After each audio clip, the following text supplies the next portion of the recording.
نبی کریم صلی اللہ علیہ وسلم تشریف فرمائے ہیں، جناب صدیق اکبر ہیں۔ ایک بندہ بار بار حضرت صدیق اکبر رضی اللہ تعالیٰ عنہ پہ تنقید کر رہا ہے، بار بار۔ حضور خاموش ہیں۔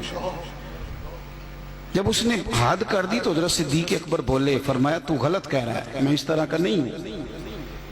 آپ نے بات کو گہرائی سے سمجھنا ہے اور خدا را ضرور سمجھنا، اسے تقریر نہ سمجھنا جذبات کا اظہار کر رہا ہے۔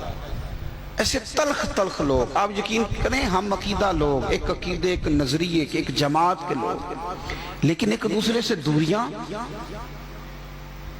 ہمارے رویوں نے اس طرح کر دیا ہے کہ ایک شخص اکیلا ہی زندہ ہے، بس وہی ٹھیک ہے، اس کے علاوہ کوئی بھی نہیں۔ اتنی دوری یار، وہ امت جس کی 80 صفیں ہونی ہے قیامت کے دن، جو نظر آئے گی پوری دنیا میں کہ یہی امت ہے، وہ اس طرح ٹوٹ ٹوٹ کے بکھر رہی ہے، ہم درگزر کرنے کو تیار ہی نہیں، وہ باتیں کر رہا ہے۔ جب حضرت صدیق اکبر نے جواب دیا تو کریم محبوب اٹھ کے چلے گئے۔ حضرت صدیق اکبر پیچھے دوڑے کہ یا رسول اللہ، جب تک وہ باتیں کر رہا تھا آپ بیٹھے تھے اور جب میں نے جواب دیا تو آ گئے۔ حضور فرمانے لگے، ابو بکر تیرے سرانے رب نے فرشتہ کھڑا کیا تھا، اللہ کرے آپ کو سمجھ آئے، تیرے سرانے فرشتہ تھا، جب وہ بولتا تھا تو تیری طرف سے فرشتہ جواب دیتا تھا۔ فرشتہ بول رہا تھا جبھی تو میں بھی چپ تھا، فرشتہ تیری طرف سے جواب دے رہا تھا۔ اور فرمایا جب تو بولا ہے تو فرشتہ چلا گیا تو میں بھی اٹھ کے آ گیا۔ دیکھیں ہم کوئی لوارث نہیں، خدا رسول والے ہیں۔ ایسا نہیں ہے کہ کہیں چپ کر جائیں گے تو ہمارا وارث کوئی نہیں۔ آپ نہ کسی مقام پہ اپنوں کے مقابلے میں تو کہیں خاموشی اختیار کریں، آپ کہیں اپنوں کے بارے میں تو درگزر کریں۔ امام اعظم ابو حنیفہ رحمۃ اللہ علیہ، آپ کے والد صاحب کا انتقال ہو گیا، 3 دن تعزیت کے لیے بیٹھے، باہر نکلے، چوک میں آئے، ایک بندہ آپ کا حاسد تھا، مخالف تھا، اور سارا علاقہ جانتا تھا کہ آپ کا مخالف ہے۔ جب آپ باہر نکلے نا تو بہت سارے لوگ تھے چوک میں، وہ بھی سامنے سے آیا، السلام علیکم کے بعد کہنے لگا، توجہ کرنا بات پہ، کہنے لگا ابو حنیفہ سنا ہے آپ کے والد فوت ہو گئے۔ سب جانتے ہیں مخالف ہے، حاسد ہے، اور حسد کی وجہ سے مخالف ہے، سب کو پتہ ہے، اور حسد بڑی بری چیز ہے، وَمِن شَرِّ حَاسِدٍ إِذَا حَسَدَ، اس کے شر سے اللہ ہم سب کو محفوظ فرمائے، یہ شریر کام ہے۔ آپ کھڑے ہیں، کہتے سنے تیرے ابا انتقال کر گئے؟ فرمایا ہاں۔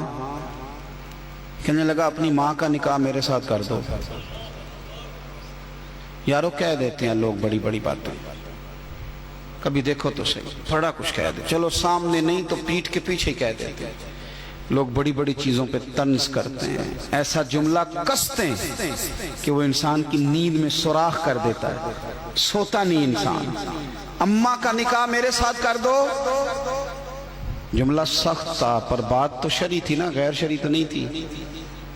تو امام صاحب کے ساتھ جو شاگرد تھے، عقیدت مند تھے، ارادت مند تھے، انہوں نے تلواریں نیام سے نکالنی، فرمایا چپ کر جاؤ بھائی، ہم کو لوارث ہیں، چپ تو کرو نا یار، کہیں سہنا تو سیکھو، کہیں برداشت تو کرو، کئی کچھ تمہیں لوگ کہیں گے، کس کس کو راضی کرو گے؟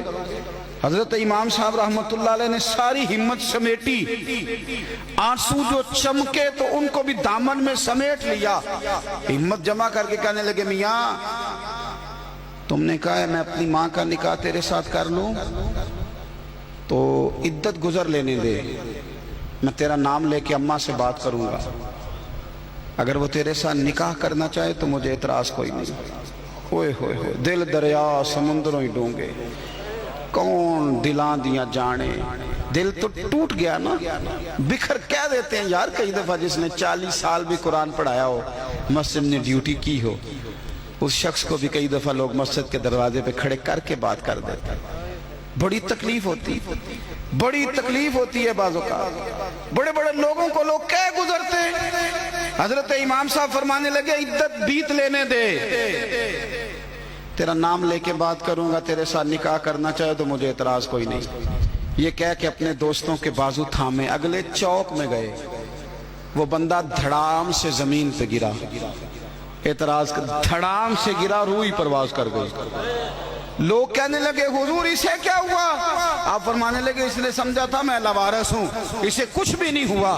ابو حنیفہ کے صبر نے اس کی جان لے لی، کہ میرے صبر نے جان لے لی۔ تیرا صبر کئی دفعہ جان لے لے گا، تیرا صبر، تیرا حوصلہ، تیری دلیری۔ آپ اپنی زندگی میں یہ کریں نا بھائی، کیا ماجرا ہے؟ ہم ہر وقت جو ہے کسی جگہ بھی عاجزی نہیں دکھاتے، کسی مقام پہ، کہیں مان جایا کریں چپ کر کے۔